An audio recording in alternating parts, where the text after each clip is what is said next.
What, if any, type of reporting would you like to do that you haven't done already? Any aspect of reporting, type of case, environment, location? I've pretty much done it all here or there, but what I enjoy most is when they specifically request someone that is good because they know there's hardly any out there to handle this particular job because it's so difficult. Maybe other reporters have turned it down. I like to take those kind of jobs because I know then that they appreciate what I'm doing. And I'm happy to perform and to be appreciated for it.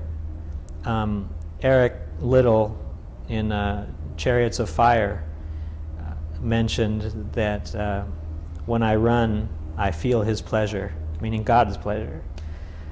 And I feel that when I write, and when I write well, I feel that, hey, God made me for this, and this feels really good. I enjoy it. It's a fit. And yeah, it's a fit, and especially when I have prepared a good, strong dictionary, and then I get to use it. An example of that is a number of years back, I was working as a captioner for VITAC as part of my other jobs, and they gave me a particular job to do called the Martha Stewart Show. I had only heard of Martha Stewart and didn't even know what she did. I knew nothing about her except that she had a show. Well, it turned out it's a cooking show and a homemaking show, etc. And she threw in recipes and ingredients, and she then would go out to a tropical garden where they would explain the Latin names of the plants and all kind of things. I had to fingerspell those, and I wasn't fast enough to get every one, so I only wrote every other one that they mentioned. It was pretty funny. I was laughing at myself while it was going on. But the recipes, I had taken time to put those kind of words in my dictionary, and I had them, and it made me feel good that I'm writing a live program, and all these challenging ingredients that other reporters wouldn't have prepared for, I've got them in my dictionary, and to see them come out makes me happy.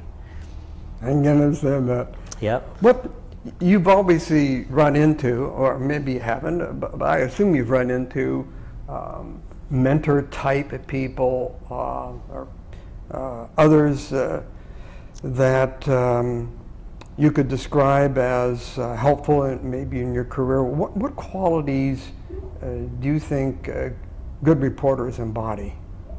Ones that you admire? Well, they go for the higher certifications, first of all. They're not afraid to sit and possibly fail those certifications, but come back and pass them. They take hard jobs and live through it and come back with good stories. They're professionals who join the city, state, and local organizations, and they encourage other people. They help other reporters. And I went into speed contests only because I admired Susan Goldstein Henley in Texas, who I found out she won the Texas speed contest, and I had worked with her. I thought, wow, won the speed contest, and now she's going to go to national. And the first firm I worked with that I mentioned was Allied Reporting, and Peggy Antone worked there. And she won the NCRA speed contest in 1979. And so every time you see Peggy, you think national speed champion. And you couldn't find a nicer person or nicer reporter than those two. And now they're partners and they own Allied Reporters.